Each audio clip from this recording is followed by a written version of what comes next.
एक दिन मदीना में एक सहाबी का इंतकाल हो गया और रसूलुल्लाह सल्लल्लाहु अलैहि वसल्लम बाकी सहाबा के साथ उस सहाबी का जनाजा लेकर कब्रिस्तान की तरफ जा रहे थे। लेकिन उसी दौरान एक आदमी छुप छुप कर रसूलुल्लाह सल्लल्लाहु अलैहि वसल्लम का पीछा कर रहा था। वह आहिस्ता आहिस्ता आप सल्लल्लाहु अलैहि वसल्लम के करीब होने की कोशिश कर रहा था। जैसे ही मुसलमान कब्रिस्तान पहुंचे, वह आदमी अचानक आगे बढ़ा और सीधे रसूलुल्लाह सल्लल्लाहु अलैहि वसल्लम के पीछे बैठ गया। तभी रसूलुल्लाह सल्लल्लाहु अलैहि वसल्लम समझ गए कि यह आदमी क्या चाहता है। आप सल्लल्लाहु अलैहि वसल्लम ने अपनी कमर से चादर हटा दी। उस आदमी की नजर रसूलुल्लाह सल्लल्लाहु अलैहि वसल्लम की कमर पर पड़ी और जैसे ही उसने वह निशान देखा, वह फूट फूट कर रोने लगा। यह देखकर सारे मुसलमान हैरान रह गए, आखिर ये हो क्या रहा है। तब रसूलुल्लाह सल्लल्लाहु अलैहि वसल्लम ने उससे फरमाया, बताओ तुम कौन हो और तुम्हारी कहानी क्या है। उस आदमी ने भर्राई हुई आवाज में अपनी दास्तान शुरू की और कहा, मैं मदीना में एक यहूदी का मामूली सा गुलाम हूँ, लेकिन मैं हमेशा से ऐसा गुलाम नहीं था, बल्कि मेरा ताल्लुक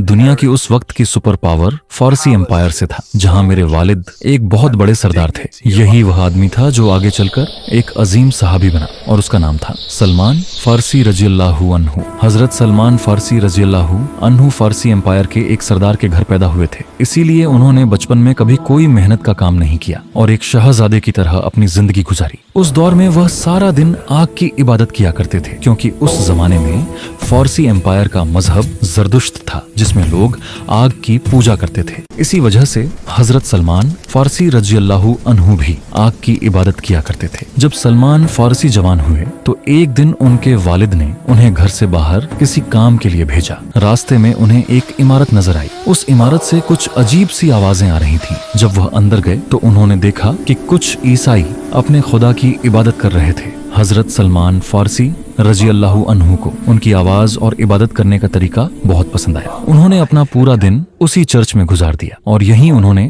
अपना पुराना मजहब छोड़कर ईसाईयत कबूल कर ली। वह इतने ज्यादा मुतस्सिर हो चुके थे कि उन्होंने उन ईसाइयों से कहा, मुझे बताओ यह मजहब आया कहाँ से है। उन ईसाइयों ने हजरत सलमान फारसी रज़ियल्लाहु अन्हु से कहा, अगर तुम सही मायने में ईसाईयत सीखना चाहते हो तो तुम्हें फारसी एम्पायर छोड़कर रोमन एम्पायर की तरफ जाना होगा। जैसे ही सलमान फारसी रज़ियल्लाहु अन्हु अपने घर लौटे और यह सारी बात अपने वालिद को बताई, उनके वालिद को इतना गुस्सा आया कि उन्होंने अपने ही बेटे को घर के अंदर जंजीरों से बांध दिया। लेकिन सलमान फारसी रज़ियल्लाहु अन्हु अपना फैसला कर चुके थे। उन्होंने किसी तरह उन जंजीरों से खुद को आजाद किया और अपने घर से भागकर फारसी एम्पायर छोड़ते हुए रोमन एम्पायर की तरफ निकल पड़े। वहां पहुंचते ही वह उस वक्त के सबसे बड़े ईसाई आलिम के शागिर्द बन गए। लेकिन कुछ ही अरसे बाद उन्हें यह समझ आ गया कि यह आलिम एक भ्रष्ट व्यक्ति है, जो दीन के नाम पर लोगों से चंदा इकट्ठा करता है और उसी चंदे से अपने खजाने भरता है। कुछ समय बाद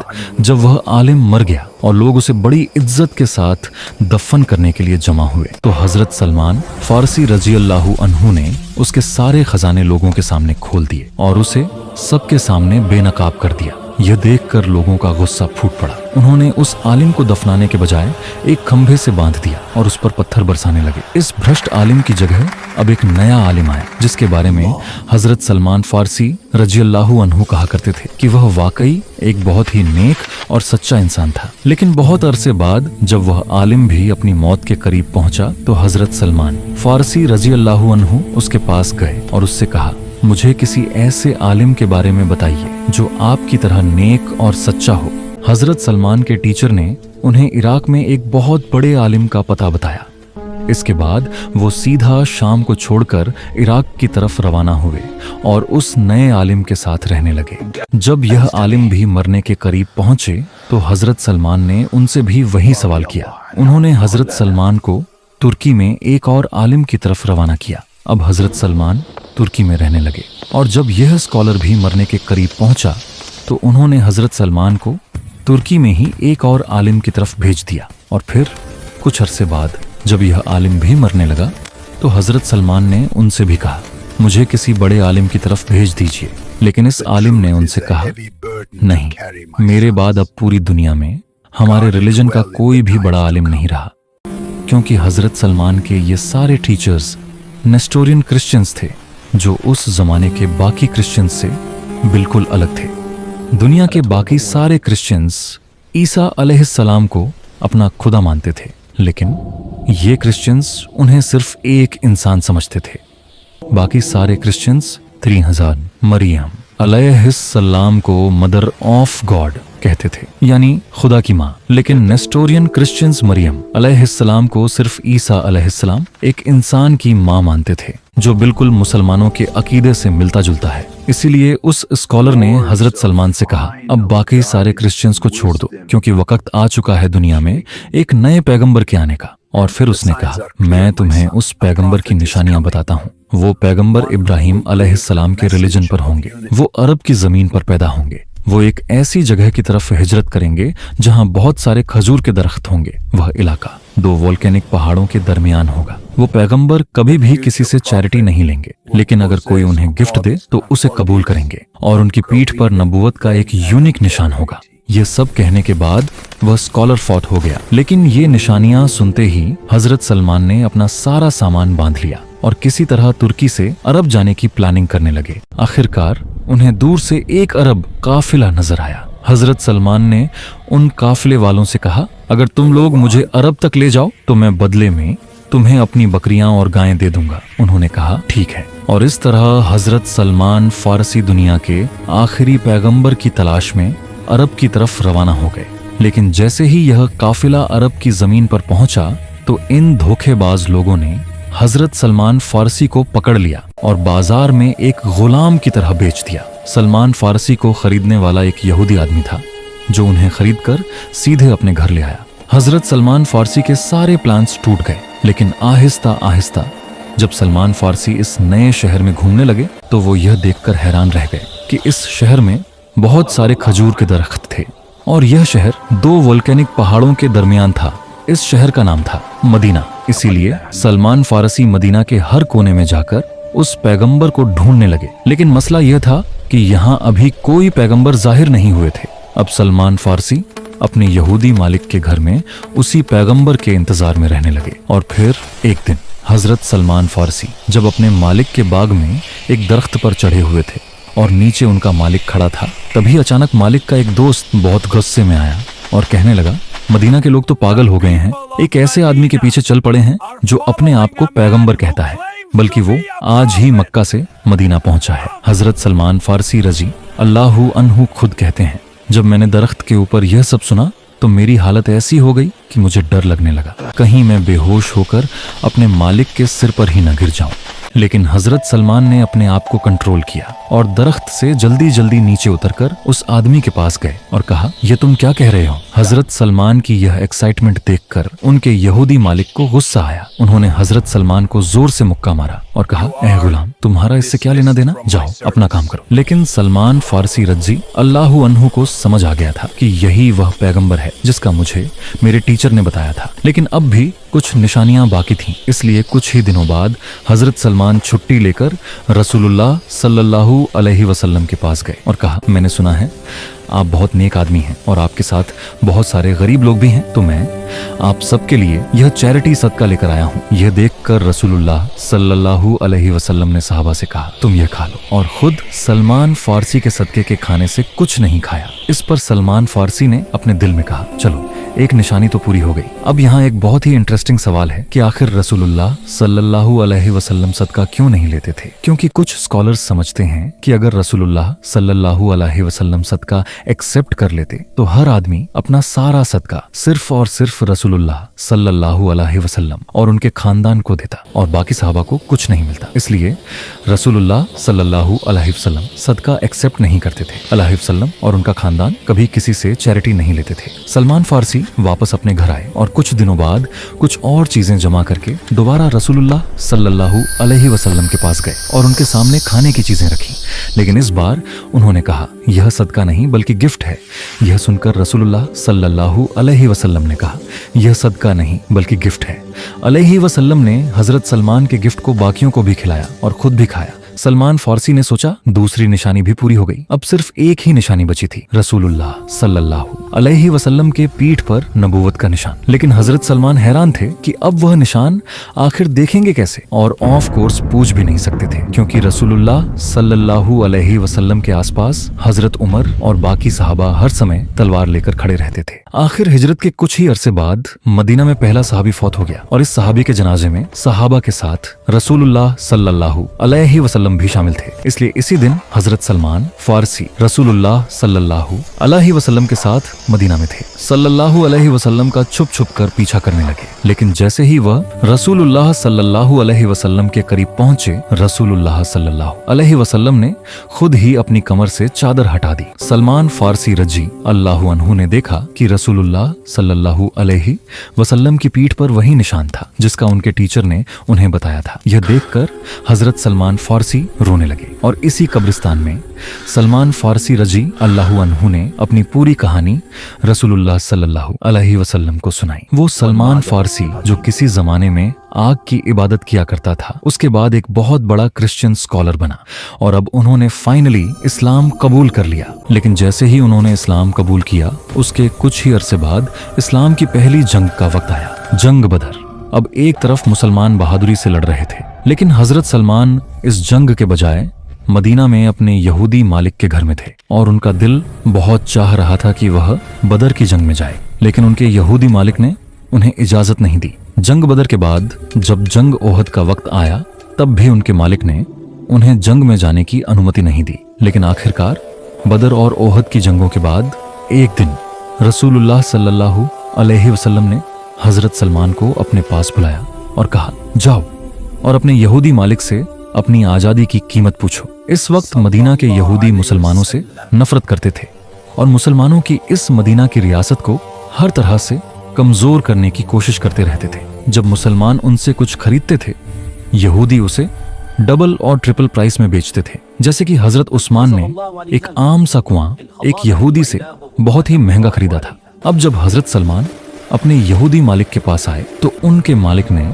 मुसलमानों को कमजोर करने के लिए हजरत सलमान की प्राइस 40 औकिया सोना बता दी, जो आज करोड़ों रुपए बन गए। और इसके अलावा 300 खजूर के दरख्त भी थे। जब रसूलुल्लाह सल्लल्लाहु अलैहि वसल्लम को इस कीमत का पता चला, उन्होंने अपने सारे सहाबा से कहा, अपने भाई सलमान की मदद करो। सारे सहाबा ने मिलकर हजरत सलमान को खजूर के पौधे दिए। 300 खजूर के पौधे जमा हो गए, जिसमें सबसे ज्यादा पौधे हजरत उस्मान रजी अल्लाहु अन्हु ने दिए। बल्कि इन 300 दरख्तों के लिए जमीन भी हजरत उस्मान ने अपने पैसों से खरीदी थी। इसके बाद रसूलुल्लाह सल्लल्लाहु अलैहि वसल्लम ने उस यहूदी को सोना भी दिया और इस तरह हजरत सलमान फारसी मुसलमानों की मदद से आजाद कर दिए गए।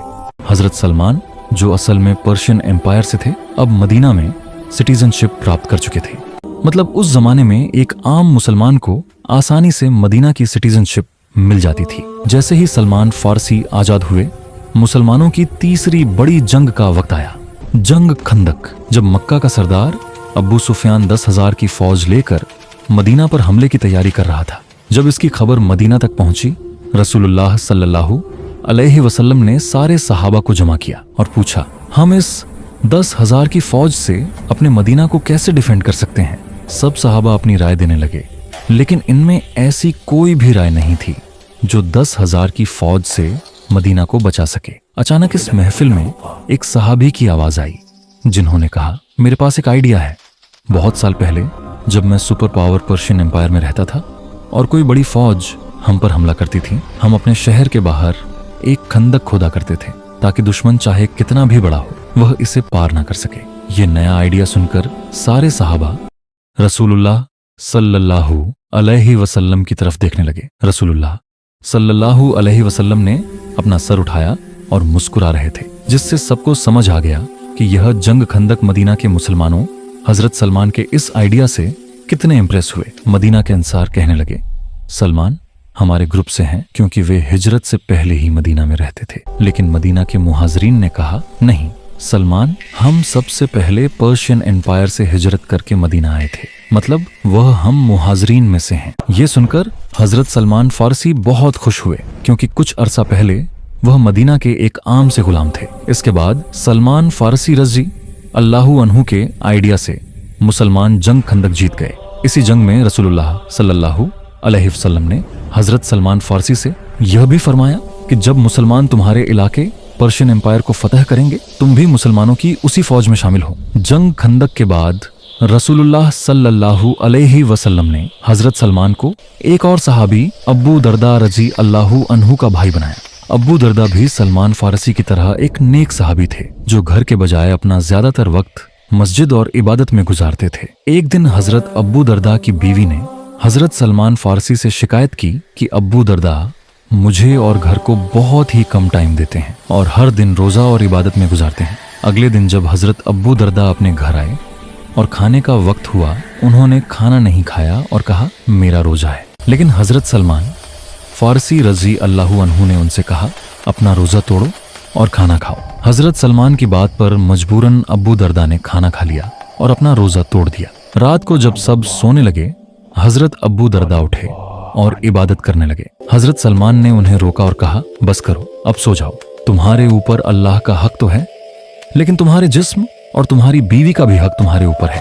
अगले दिन अब्बू दरदा सीधे रसूलुल्लाह सल्लल्लाहु अलैहि वसल्लम के पास गए और यह सारी कहानी सुनाई कि कैसे सलमान फारसी ने उन्हें नमाज और रोजे से रोका। लेकिन रसूलुल्लाह सल्लल्लाहु अलैहि वसल्लम ने भी अब्बू दरदा से कहा कि सलमान ने बिल्कुल सच कहा। हजरत सलमान की इसी जहानत की वजह से हजरत अली रजी अल्लाहु अन्हु उन्हें अपने द्वार का लुकमान हकीम कहते थे और रसूलुल्लाह सल्लल्लाहु अलैहि वसल्लम ने भी हजरत सलमान को अपने क्लोज एडवाइजर्स में से बनाया। जब रसूलुल्लाह सल्लल्लाहु अलैहि वसल्लम पहली बार दुनिया के सारे बादशाहों को लेटर्स भेजकर इस्लाम की दावत दे रहे थे, उस वक्त हजरत सलमान फारसी ने खुसरो पर्शियन बादशाह के लिए भी लेटर लिखा।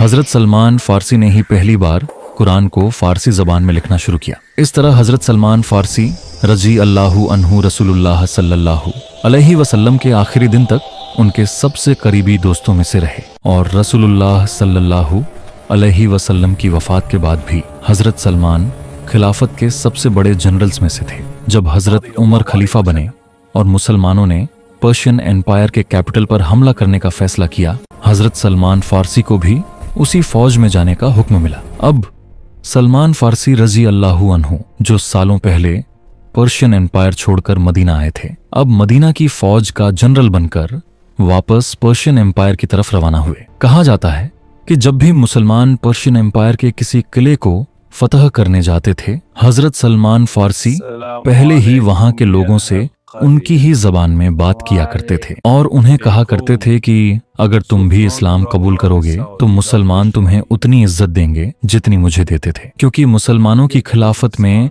हर मुसलमान की इज्जत सिर्फ इस्लाम से होती है, किसी रंग, कंट्री या नस्ल से नहीं। लेकिन जब उन्होंने सलमान फारसी की बात नहीं मानी, सलमान फारसी रजी अल्लाहु अन्हु मुसलमानों की पूरी फौज के साथ पर्शियन एम्पायर के कैपिटल पर हमला किया और उसे फतह कर लिया, जिसके बाद हजरत उमर ने हजरत सलमान को पूरी पर्शियन एम्पायर के कैपिटल का गवर्नर बना दिया। वहां उनकी तनख्वाह 5000 थी, गोल्ड कॉइन्स थी, लेकिन वह अपनी पूरी तनख्वाह हमेशा गरीबों में बांट दिया करते थे। इतनी ताकत मिलने के बाद भी हजरत सलमान के पास अपना घर नहीं था। अब हजरत सलमान की उम्र बहुत बढ़ चुकी थी, लेकिन फिर भी वह इंसाफ के लिए पूरे खिलाफत में किसी से नहीं डरते थे। एक दिन मदीना में हजरत उमर सारे मुसलमानों को जमा करके खुतबे के लिए खड़े हुए, लेकिन जैसे ही उन्होंने अपना खुतबा शुरू किया, हजरत सलमान फारसी ने उन्हें आवाज दी और कहा, ए उमर, हम तब तक तुम्हारी बात नहीं सुनेंगे जब तक आप हमें यह ना बताएं कि आपने जो यह नया कुर्ता पहना है, इसके पैसे आपके पास कहाँ से आए, क्योंकि माले गनीमत में हम सबको एक एक कपड़ा मिला था जिससे एक आम आदमी अपने लिए कपड़े बना सकता था। लेकिन हजरत उमर की हाइट 6 और आधा फुट से भी ज्यादा थी। उनके कुर्ते के लिए एक कपड़ा नहीं बल्कि 2 कपड़े लगने थे। हजरत सलमान की यह बात सुनकर खलीफा उमर रजी अल्लाहु अन्हु को बिल्कुल गुस्सा नहीं आया। उन्होंने अपने बेटे की तरफ इशारा किया और उनके बेटे ने वहां सबसे कहा, मैंने अपने हिस्से का कपड़ा अपने वालिद उमर को गिफ्ट किया था, जिससे उन्होंने अपने लिए कपड़े बनाए। इस पर हजरत सलमान फारसी ने खलीफा उमर से कहा, अब आप अपना खुतबा शुरू करें और हम आपकी हर बात सुनेंगे। आखिरकार हजरत उस्मान रजी अल्लाहु अन्हु की खिलाफत में हजरत सलमान फारसी उसी पर्शियन एम्पायर में जहां वह पैदा हुए थे बीमार पड़ गए। अपने आखिरी दिनों में उन्होंने अपनी बीवी को अपने पास बुलाया और कहा, मेरी बेड के चारों तरफ एक अच्छी सी परफ्यूम डाल दो और घर के सारे दरवाजे खोल दो, क्योंकि मेरे पास कुछ बहुत ही इंपॉर्टेंट मेहमान आने वाले हैं, फरिश्ते। इस तरह सलमान फारसी, जो किसी जमाने में पर्शियन एम्पायर छोड़कर छुपकर भागे थे, अब उसी पर्शियन एम्पायर के गवर्नर बनकर दुनिया से चले गए। अगर वीडियो पसंद आई है तो सब्सक्राइब कर लें।